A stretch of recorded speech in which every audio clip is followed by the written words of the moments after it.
love is a choice.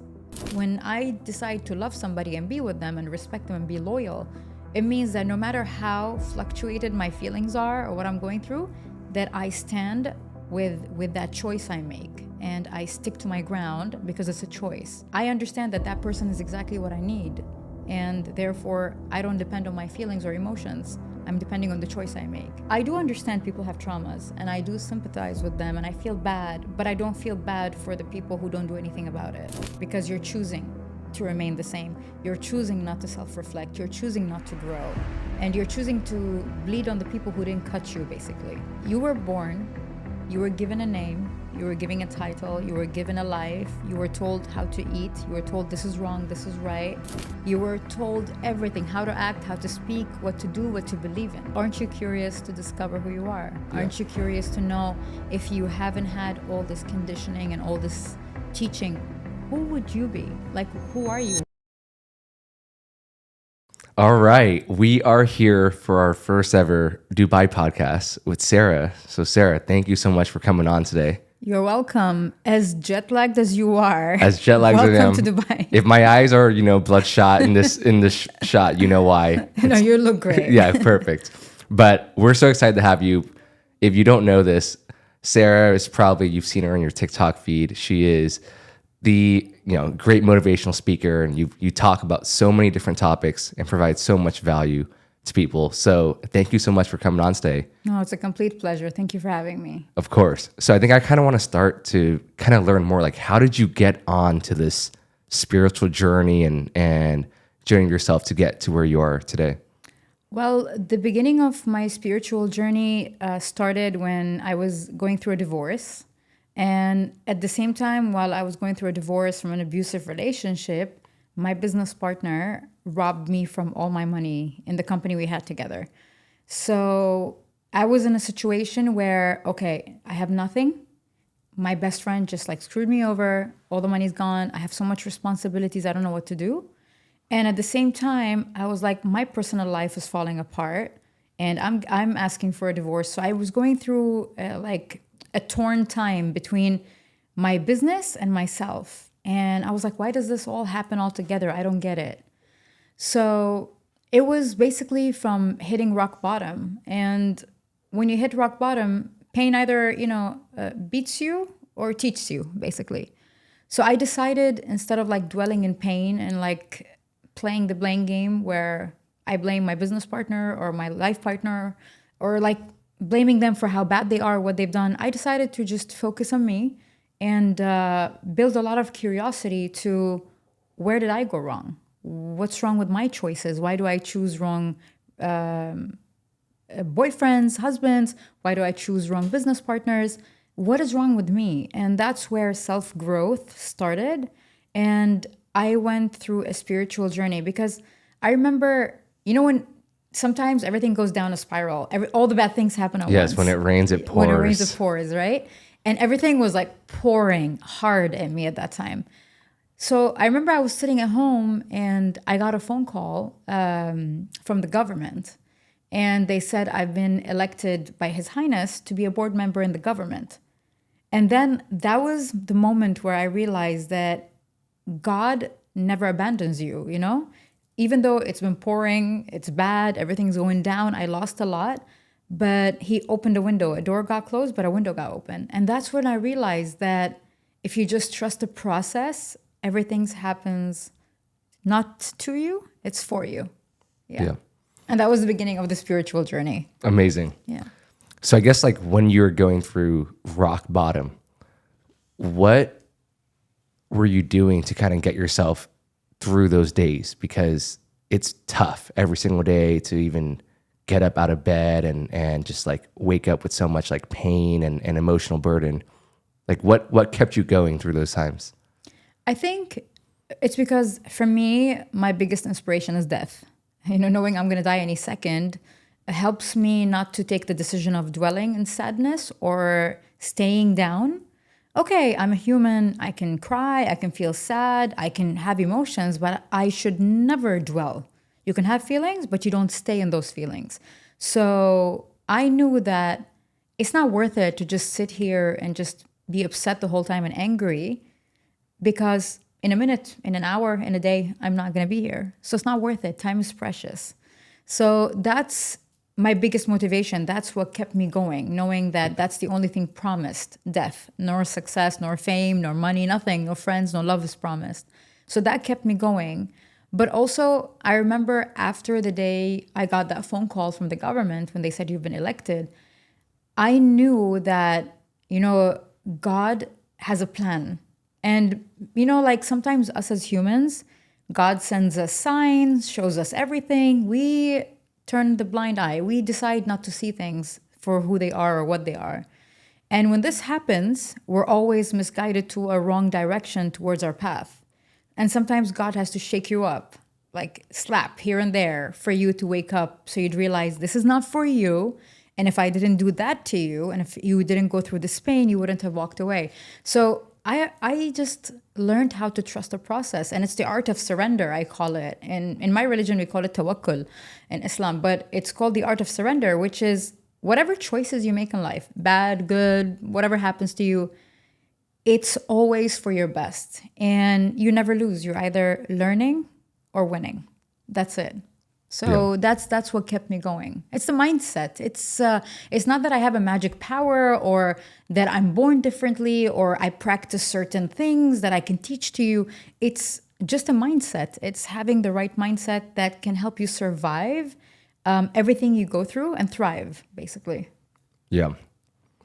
What's interesting that you said that I've never really thought about is your biggest inspiration is death. Like, obviously I don't want to die. I haven't thought about death yet. But you are dying. Exactly. Everyone's dying. Everyone's dying, but it doesn't go through your mind, like a day-to-day basis. So I think, is that what kind of made you not have any more fear? It's understanding the concept of death, because death means the end of your physical body, but not the end of your journey, because your spirit, your soul doesn't die. It's just your physical body, your experience in earth and 3D world ends, but off to the next chapter. So death is not life interrupted. It's life complete on this chapter, on this level. So if you think of it as a video game, you've finished this level and you go to the next level. So for me, even I think this kind of understanding and mindset came out of me going back to religion. And instead of believing everything people told me about religion, which is like blind faith passed through generations, I went and I started educating myself about my religion. And I was reading and I was learning. And then, something that always shocked me, it says that in my religion, it says that when somebody dies, you can mourn for 3 days. More than that, it's not okay. It's not allowed. And I never understood why. But after reading so much into it, I understood that God is allowing you to cry. As a human, you have feelings, right? And you're not going to see the person again. But at the same time, he says 3 days because this is not the end of that person. You're not going to see them physically, but they're off to the next chapter. So understanding that death is not the end, I don't fear death. I'm ready to go any second. That's how I see it, And before I go, I want to make sure I am living and not just existing. Because my biggest fear is not death. My biggest fear is not losing money or losing someone I love, because eventually we all will lose each other, right? But my biggest fear is existing and not using the time wisely and the gift that God gave me to be in this experience wisely and to depart without anything, no memories. I need to adopt this mindset for Monday when I first go skydiving, which is what I told you. Now this is the mental reframe I needed. Sarah told me it's not the end of the world. Let me jump. Let me jump. All right, this is the time. Oh my God, you're gonna love the experience. So you've skydived multiple times, right? Anything with adrenaline, I love. But I'll tell you something that's embarrassing. Before having a baby, I used to do a lot of these things. After having a baby, you're second guessing and thinking about everything you do. You're more risk averse now. Yeah, I take them. I take the risks. Yeah. But I'm always thinking, okay, if something happens to me, what is he going to do? Who's going to take care of him? So it's having a child changes your priorities and the way you look at things. Yeah. Yeah. So I guess what have you learned from being a mom? What are some things that you didn't really take on before? I think patience. If you don't have patience, don't get kids, They need a lot of patience. Patience, and then a lot of, let me put it in this way, us humans, we all have the empathy switch, right? Where some people decide to switch it on and off whenever they want. Some people have their empathy and sympathy switch on all the time. Some have it completely off. So when I had him, my son, he taught me how to look at the world in a different way, how to sympathize with people in a different way, how to just love unconditionally. Because if you think you've loved in your life, wait until you have a child. That is unconditional. And then you start to learn how love is and how it should be.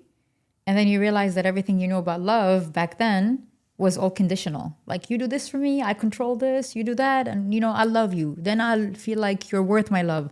But when you have a child, you realize, nah, love is unconditional. And then you don't settle for anything less than that. Wow. Yeah. Yeah, it's I think patience is a big one that you mentioned, big one. Yeah. Because even just seeing like my aunts and uncles with like their kids, because I have a pretty big family. We have 8. My mom has 8 sisters and brothers. So, and everyone has kids now. That was an Arab thing.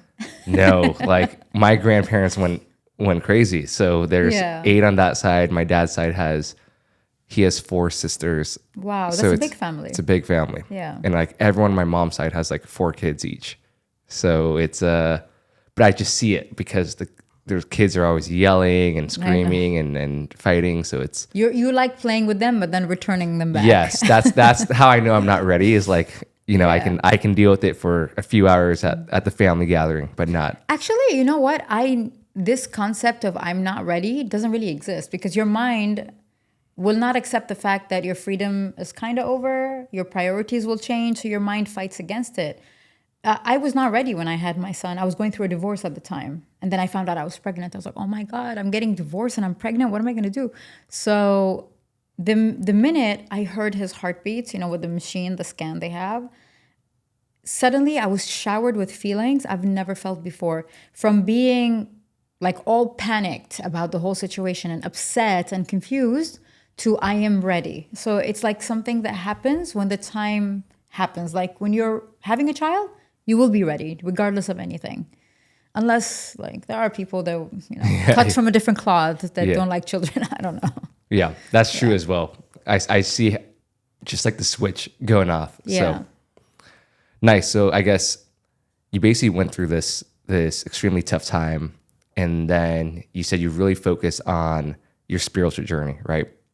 What kind of set you on that path? Like, it sounds like you grew up religious, but you never really like took it into your own hands to like dive deeper.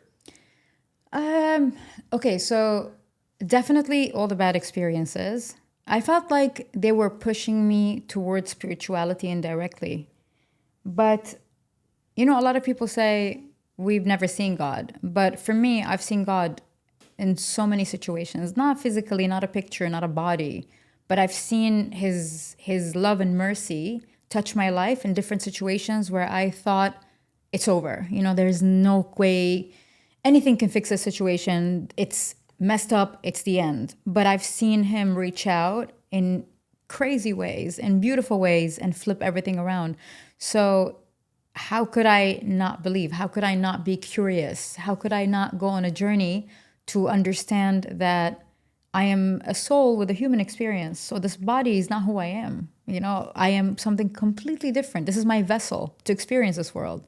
Because if you think about it, if we were just energy and God never gave us the human experience, we would never know how it feels to eat a burger, how to touch, how to smell, how to feel. So what a beautiful gift God gave us to collect all this data and then depart into our next journey. So I just dived in completely into understanding what my soul needs, not what my body needs, and understanding why am I here? What's my purpose? Because people are, how can I put it this way? We were programmed that we grow up, get a job, education, start a business, whatever it is, make money, and that's what life is about. But if you sit down and think deeply about it, you're like, okay, so I go to school, I graduate, I start a business or I get a job, I collect all this money, I buy this house, this car, but then I die, none of it goes with me. So this whole concept of life that we've been conditioned to believe doesn't make sense. So why are we here if that's not the purpose? Why aren't my cars and my homes and my money migrating with me to the next level when I die? So then you realize that everything in life is just borrowed, it's just borrowed for a certain amount of time. It's a test. What are you going to do with it? How are you going to handle it? How are you going to make the world or life a better place for everybody and for yourself? And then you depart and leave it here. So then when you look at life and you think like, oh my God, everything I was told is a lie. So what is life about? And then you go into this deep state of curiosity and you ask yourself, okay, why am I here? What's my purpose? What's God's message in me? What am I doing here? Like, what am I supposed to do here? And the more you sleep on that idea and you go deeper and deeper and deeper, you start getting signs, you start attracting the right people that know more about these things. You educate your spirit because the body is educated through experiences, education, family, traditions, whatever. But the soul wants you to discover its purpose, its journey, educate it, find out who you really are. Because they say when we come to this world, we already had a life. Our spirit was in a different stage somewhere, and then we were sent here. So if I was somewhere and then I was sent here, that means I have something to remember. And if you go deeper and deeper and deeper, you can connect with your soul on a crazy level. It's basically, and I always tell people this, I say this probably on every podcast. I say, when you listen to music in your car, and how is the music carried to you? It's not an object you cannot touch, feel, or see. It's vibrations, it's frequency carrying the music, and your ear can listen to the music through the frequency. Your higher self, the universe, has a frequency, just like a radio channel, but we're not used to tuning into that radio channel because we have to work on our breathing, our mindset, our habits, the way we think, the way we look at things. All of these things contribute into us, tuning into the right frequency. And once you tune into the right frequency, my God, the downloads you get are insane. And I've had these experiences. It's not like I'm not speaking woo-woo language. It's something that I've tried and I've seen and I've downloaded things. And yeah, you just feel like we're distracted. There's so much distractions. I think when you hear the word spirituality nowadays, everyone thinks it sounds like this woo-woo thing, right? Yeah.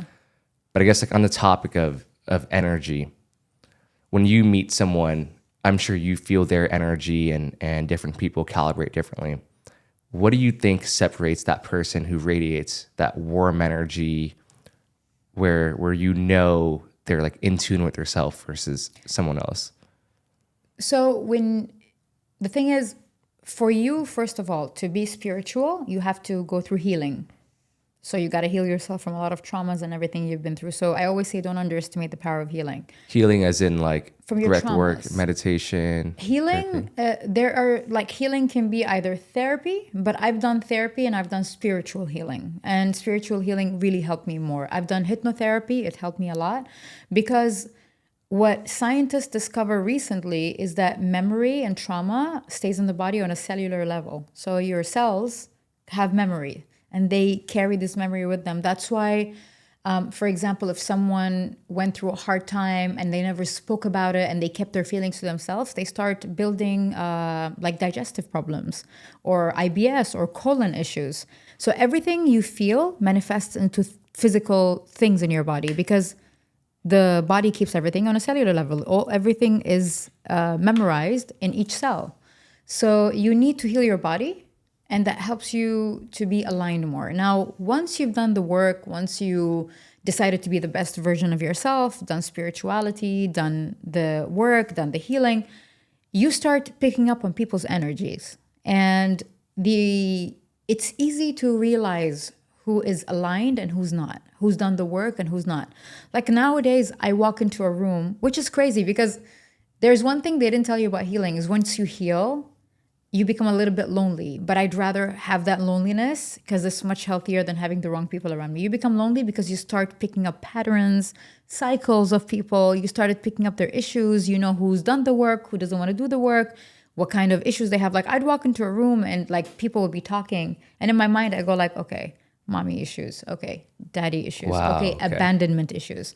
You can understand what they have from their energy, from their body language, from their eye contacts. It's like you pick up everything. It's like a signal. So that's why I don't mix a lot with people, and I choose my circle very wisely. And it's a small circle, and quality over quantity for me.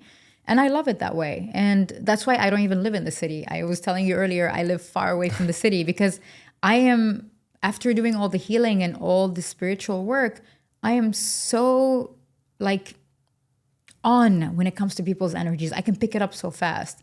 And if you're an empath and you still don't know how to control your power and you don't know how to control the empathy you have within you, and you're still learning to love yourself and appreciate yourself, being around people like that confuses your energy because you pick up on people's pain and then get involved and sucked into their, to everything they're going through, although it's not your problem. Yeah.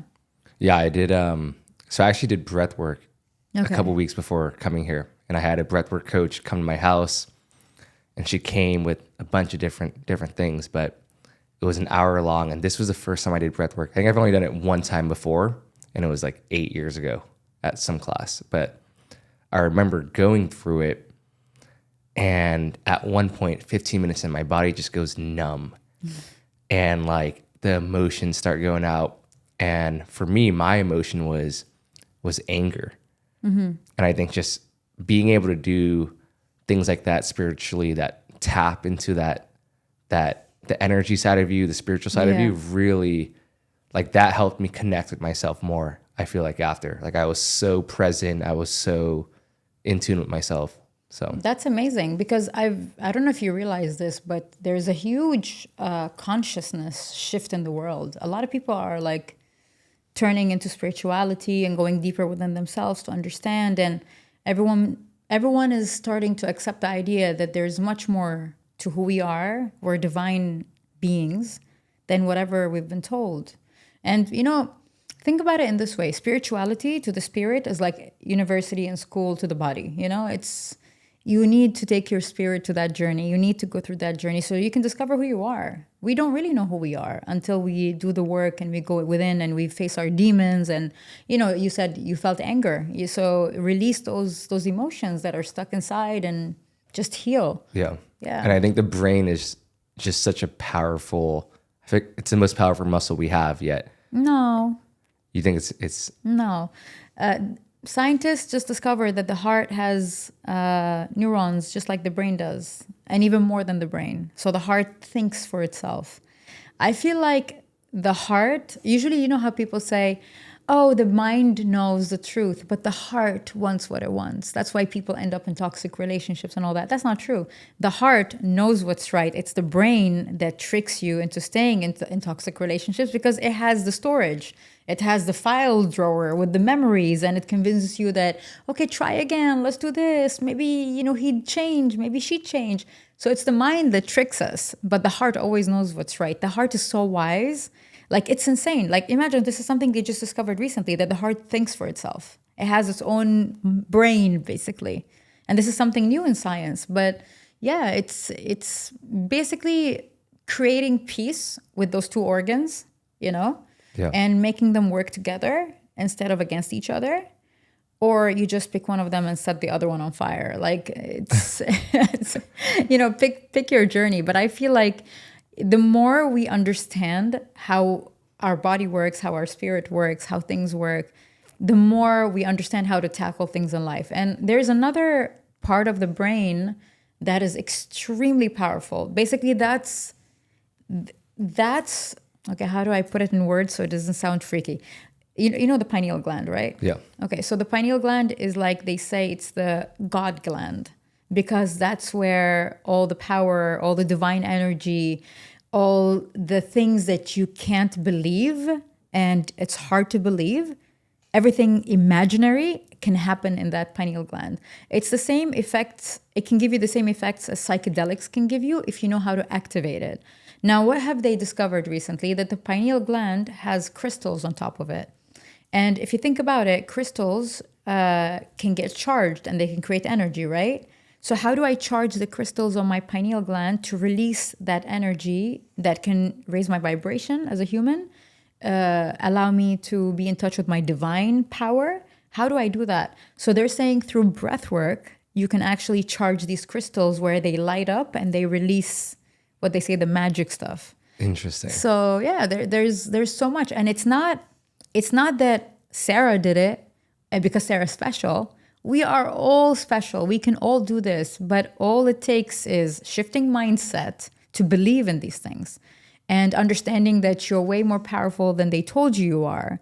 Then the third step is erasing everything you've been taught, which is basically who you are, what you are, how you should be. And you go and discover yourself. And then the last part of it is basically living without worrying about the expectation of society or the culture or the norms or whatever they conditioned us. Like, I don't live by these things. I live by my own rules. I live by my own beliefs. I live by my own like findings. I'm not dragged onto the society wagon on the trips that they go on. Never, ever. So it takes a lot of work. And if you listen to the things I just listed to you, I'm literally talking about brainwashing you completely to make you erase everything, not believe in everything you've been told, and to discover the truth.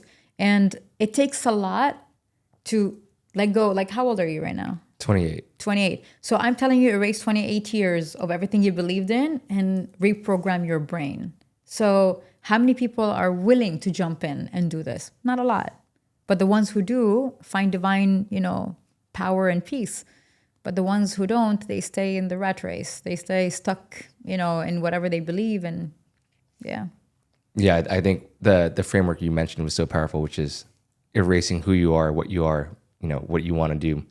So I guess for someone looking to reinvent themselves and go on this bigger journey to find purpose, what is the first step to kind of like re-see like who they are?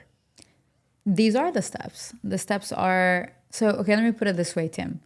You were born, you were given a name, you were given a title, you were given a life, you were told how to eat, you were told this is wrong, this is right. You were told everything, how to act, how to speak, what to do, what to believe in. And is that really you, Tim? I mean, it's what I was told to be. Correct. Yeah, but who are you really? Aren't you curious to discover who you are? Aren't you curious to know, if you haven't had all this conditioning and all this teaching, who would you be? Like, who are you? What is your spirit?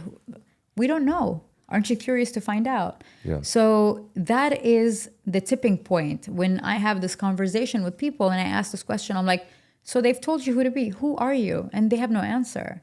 So I want you to have an answer. And the only way to have an answer is to dive in deep within yourself and to face everything and to have the balls to question everything you've been told. Like, everything I was taught that I believed in, I questioned it all, And it takes someone who is, I say, strong, and someone who really, really is desperate to find out their truth and desperate to be the best version of them. Because this is the mistake I see a lot. I see, like, for example, couples where men are forced to go to therapy to make the woman happy, or women doing the same for men. Like, I am becoming better because my partner wants me to be better. But that's a complete wrong, like, I'd say, intention. The intention should be, I don't care about anybody. I want to be the best version for myself. I want to do this for me. I don't want someone to force me to be better. I don't want someone to push me to be better, or like blackmail me, of like abandoning me so I can be. I want to go and discover all of that for myself. And you have to have that curiosity. I was curious since I was a kid. Like, every time my parents would say no, I go like, why? They go like, no. I go like, I never accepted a no with no explanation, and nobody had an explanation. Yeah. And therefore, like, I was so curious. And in hypnotherapy, they say, after you've done a session of hypnotherapy where you're in hypnosis, have you done it before? I've done hypnotherapy twice. Yeah. So after you get out of the process, they give you a recording that is tailor-made for your case, and you have to listen to it for 21, 22 days. So basically, the brain needs 22 to 21 days for it to adjust to new patterns and change behaviors. This is like scientifically proven. So, which means that if you move to Dubai and you buy an apartment here, the first, let's say 7 to 10 days, you'll be using Google Maps because you don't know how to get there. But after that, you will remind yourself, okay, take a turn left, take a turn right. But then 5 days after that, you will start to drive towards a direction without even thinking about it. You'll be in the car talking to Juan, okay? Or you'll be listening to music. You'll be thinking of your lunch, but you will find yourself home. Why? Because it's on autopilot. So the only way to put your brain on autopilot to new healthy patterns is to introduce it to your brain for 21 or 22 days. So I remember for 22 days, I was telling myself every day, curiosity over fear, curiosity over fear. Because us humans, we fear a lot of things, right? The unknown, Yep. Taking risks. What if I do this? What if that? You know, like it can be anything. It can be ghosts. It can be anything. We fear a lot of things. But if you train your brain to choose curiosity over fear, and you subconsciously say it to yourself for that amount of time, your brain will choose that pattern. The way I tested it was, I remember after 24 days of saying it to myself, for me, I'm not scared of the dark, okay?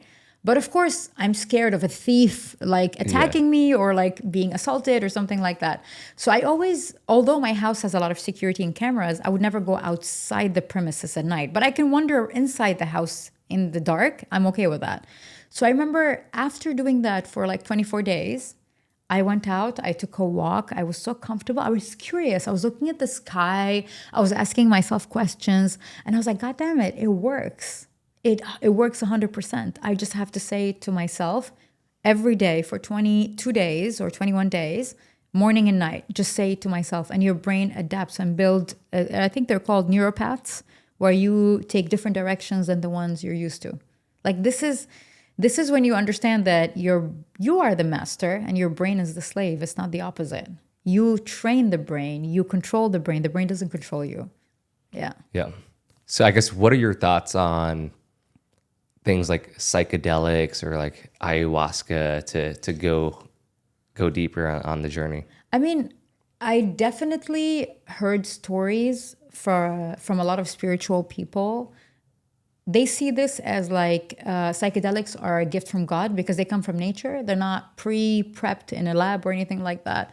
And they said that it helped them a lot on their spiritual journey. So I don't judge these things, you know, and I believe in the end, it all depends on your purpose. So for example, if you're doing ayahuasca, all right, and your purpose is, I just want to go try it. It's cool. I want to write it on my Instagram bio. I want to tell the world next time I'm interviewed, I've done it. If your purpose is this, you will get nothing out of the experience. It will be bad. It will be a nightmare.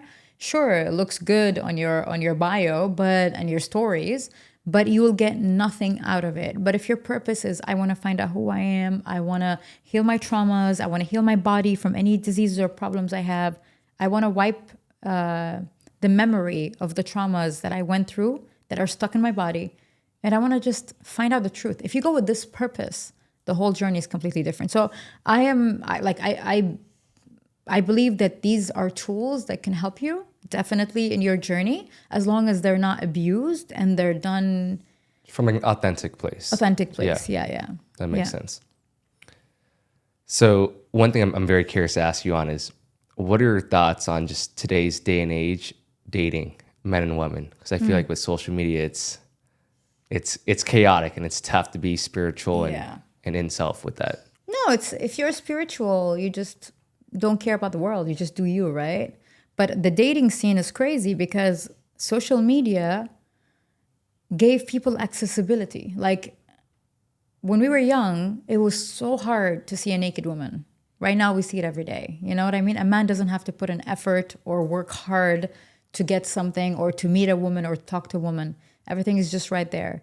And because there's variety, when somebody is happy in a relationship and they feel like they found what they need, they will let go of what they need because of something they want. So they'd ruin everything, you know, just for getting something better.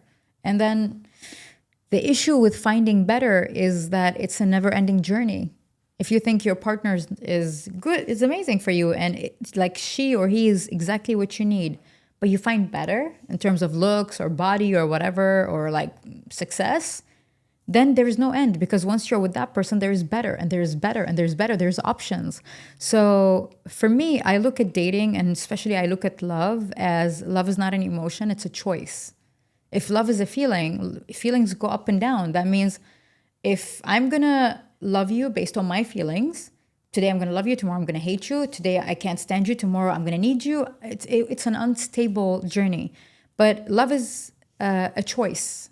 When I decide to love somebody and be with them and respect them and be loyal, it means that no matter how fluctuated my feelings are or what I'm going through, that I stand with that choice I make, and I stick to my ground because it's a choice. And I understand that that person is exactly what I need.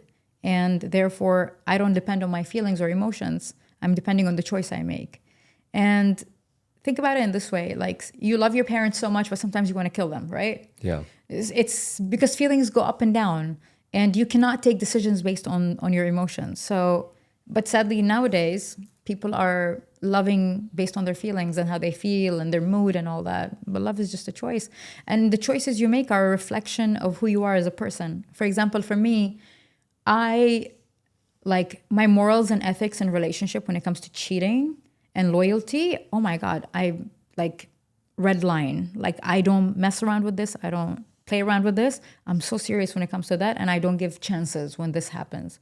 And the reason why I'm so strict with that choice and not giving a chance for a cheater is because I would never do something like that. It's against my morals and ethics. And no matter how bad my partner is, no matter how shitty my partner is, I will still not cheat, because I'm not lowering my standards just because your standards are low, just because you're low. You know what I mean? So I'm not going to be a cheater just because my partner is a piece of shit. So I won't drop my standards as a person. I am a brand, and I maintain who I am by the actions that I do. So it's just a choice. But the dating scene is insane. Yeah. Yeah.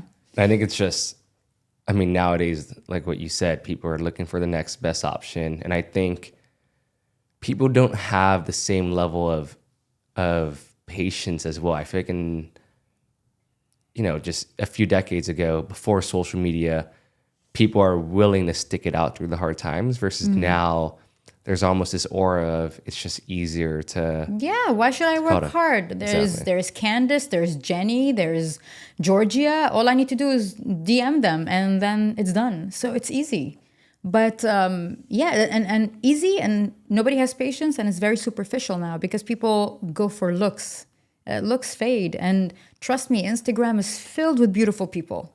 Looks is not important. It's basically what's inside the person. It's the personality. It's the mentality. It's I think they call it. I hold on. Let me remember the word. Sapiosexual. It's a person who is turned on by someone's mindset, not physical appearance. So for me, I'm a sapiosexual. Like, for me, when somebody has a great mindset, I feel like, oh my God, it's so beautiful. I don't care about the exterior of what you have, because a lot of people can pay and become even better than what you have. Like, nowadays you could pay for a good body. Nothing is good, nothing is real. And in the end, with time, your body and your looks will fade. I'll end up with you and your spirit and your aura and your soul. So what am I connecting myself to? What am I getting myself into, and with who is important? Yeah, that's why I think finding someone with the same values as you is so important, or similar upbringing. I forgot where I read it, but I think it was like childhood trauma is going to be like the number one indicator in terms of like someone's just values and how they see love and what they're willing to go through as well. So true, but your childhood traumas are not an excuse for you to treat people bad or like act bad in a relationship. Like, grow up, go deal with your traumas and issues, and then show up for the ones you love as the best version of you. So I do understand people have traumas, and I do sympathize with them, and I feel bad, but I don't feel bad for the people who don't do anything about it, because you're choosing to remain the same. You're choosing not to self-reflect. You're choosing not to grow. And you're choosing to bleed on the people who didn't cut you, basically, because I didn't cause it. I can't cure it, and I don't know why I'm suffering because of it. Don't bring your traumas into a relationship. Heal yourself first, work on yourself, and then Show up for the person you want to be with as the best version of you. That's for you and for them. Yeah. Yeah. And I think until someone does that, you're not really truly ready for Never. dating. So No. If you're coming in with a baggage of trauma and you're punishing everybody for what you've been through as a child, you're not ready for a relationship. yeah. Yeah.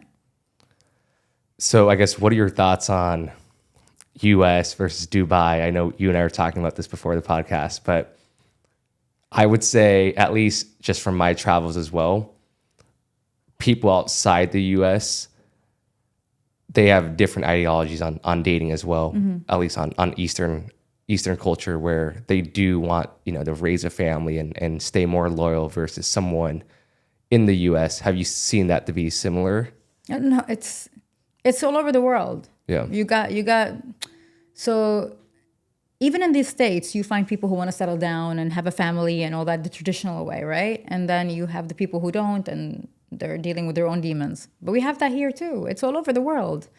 And just because we have culture, it doesn't mean that people are cultured when it comes to relationships. They don't care. They're still hurting people. They're still cheating. They're still playing around with people's feelings. So, but what I did realize is that there's a lot of broken souls and nobody's doing anything about it. Nobody's doing the work. Nobody's self-reflecting. Nobody's doing anything. And it's like a repeated cycle. You hurt one person, go to the next one, hurt the other person, and then blame them for what you're causing, and sadly, a lot of people settle for this. I settled for this for so long. And all my partners were narcissists. There were 2 husbands and 2 other guys.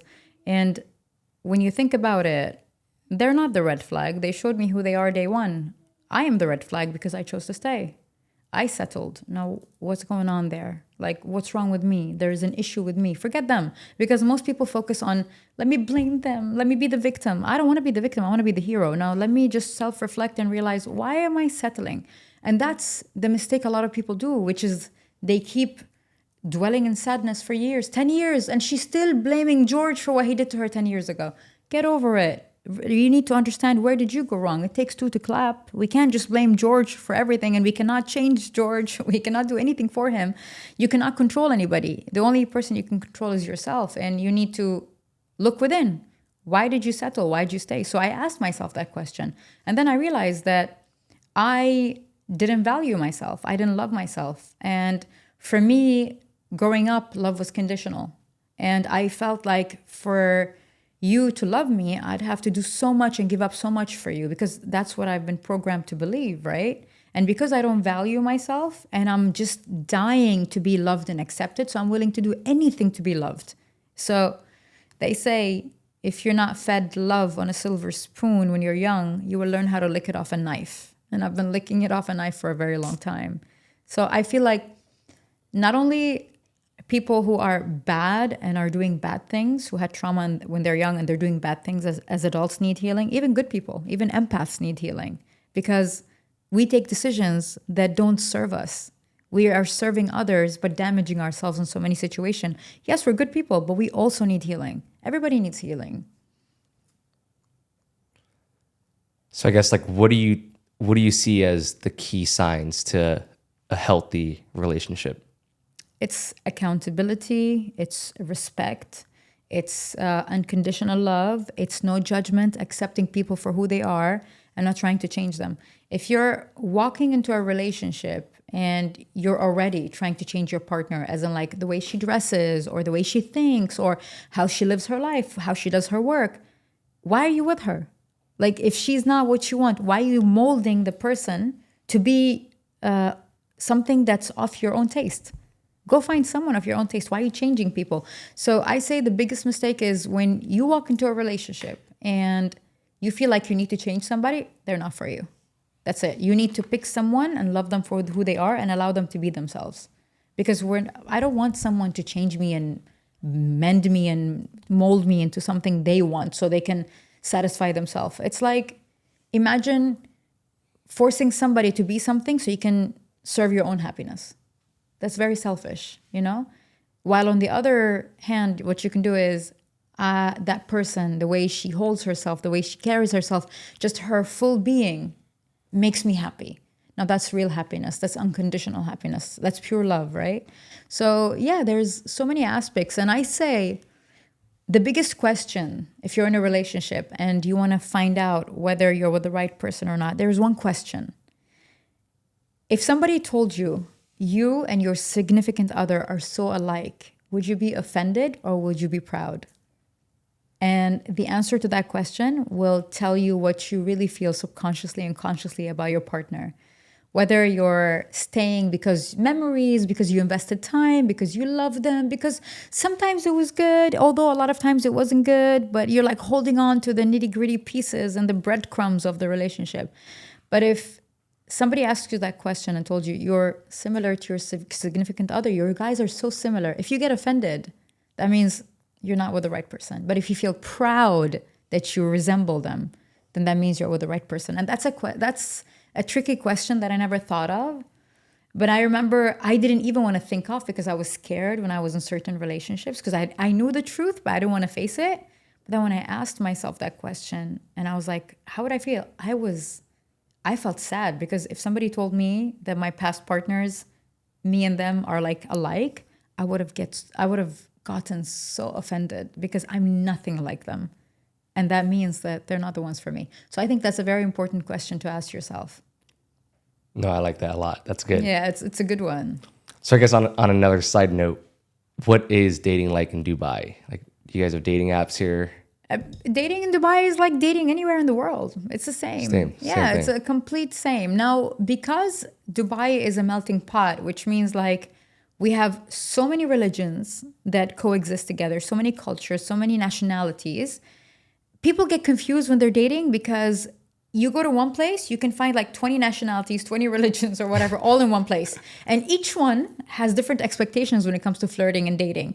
That's why it's confusing to a lot of people. They're like, okay, so she is Indian Buddhist. How do I approach her? Okay, she is Muslim Arab. How do I approach her? Or he's Christian. Oh, he's Jewish. What do I do? So it's like everyone has their own ways of doing things. And that's why it's confusing. But I believe like just do what you have to do and you'll figure it out on your own. Yeah. But Dubai is a huge melting pot. Yeah. Yeah. No, it's been great so far, even though it's been a few hours. But you're not going to move here. No. I don't know. We'll see. I think after you go on skydiving, we'll have the same conversation again. We'll see how you feel. Exactly. Maybe we'll do this podcast in Miami. I'm like, hey, listen, honestly, after that experience, I want to move there. I want to move to Dubai. So no, I think you need time here. Like you need like at least 10 days to fall in love with Dubai. Yeah. Nice. Okay. I mean, I have a lot of friends here. It's just. So tell your friends to take you to the right places. That's true. Yeah. That's true. Cool. So I guess now what have you found to be your big purpose that drives you to wake up every single morning? So my purpose in life, you mean in general? Yeah. Okay. So my purpose in life, I found it after like 4 years of searching. And it's crazy because once you're searching, you attract the right things. So I remember one time I was sitting online and I was searching for a neon light store, like to buy the neon light signs where you customize. And I wrote neon light, but I forgot to, I was typing, my nails are long, claws. So I wrote N space light, okay? So then the results were lightworker, lightworker, lightworker, lightworker. I was like, what the hell is a lightworker? And that was like a couple of years into me trying to find my purpose. And because I'm on a path, I'm attracting things that can help me find my purpose. So I was like, what's a light worker? I've never heard this word. So I went in and I started reading and reading and reading. I'm like, oh my God, that is me. That is exactly who I am. So I found my purpose because I was on a journey and I attracted that information. It's like God was sending me signals. So light workers are people who think that God selected them, not because they're superior or special. It's not egoistic at all. But God selected them to spread light and support the community and help people by serving them. So for me, success and love is about the act of service. If you tell me what success is, I'll tell you what have I done for myself and what have I done for others. That's the definition of success for me. It's working hard for me And once I figured it out, is what have I done to help others figure their stuff out. So the act of service is a strong influence on success to me. So when I read the definition and I was like, how did I end up here? And then I'm like, oh, I am on a journey and this is signs. I realized that I'm a light worker. I actually have a tattoo here. He's a light worker. Wow. Yeah. So yeah, and that's my mission in life, that I am here to serve humanity by spreading light, whether it's through helping people, educating them. Even doing this podcast is part of my service towards the community, because I want to, whatever I have to say, I hope that it guides somebody towards finding what they need. And that's actually act of service. I don't need to give money to somebody to help them. I can help them through knowledge, through enlightenment, through so many things, through spreading positivity. So that's my purpose in life. And ever since I've been on a spiritual journey and found my purpose, I shut down most of my companies and I reopened them.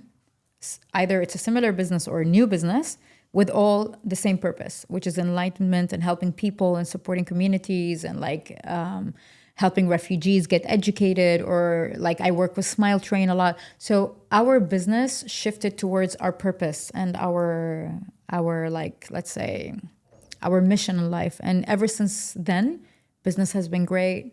You know, healing and spirituality makes you a better business person, makes you a better friend, makes you a better spouse, wife, daughter.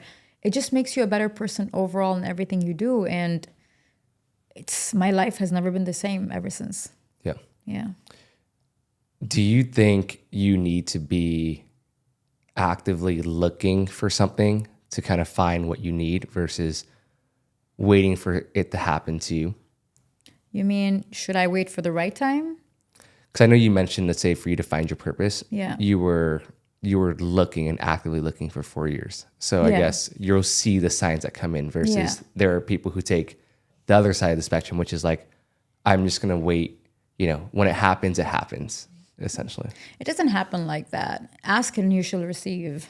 That's something we all know, right? But if you're just chilling there waiting for God to like FedEx you or DHL you information, it's not going to work like that. Because you work hard, he works harder with you.